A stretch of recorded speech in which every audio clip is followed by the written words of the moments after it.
ప్రశాంతత అనేది శాంతిధామం మరియు సుఖధామంలోనే ఉంది.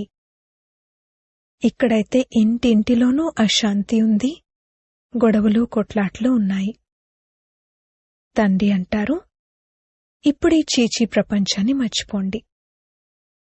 మధురాతి మధురమైన పిల్లలు, నేను మీకోసం స్వర్గాన్ని స్థాపన చేయడానికి వచ్చాను.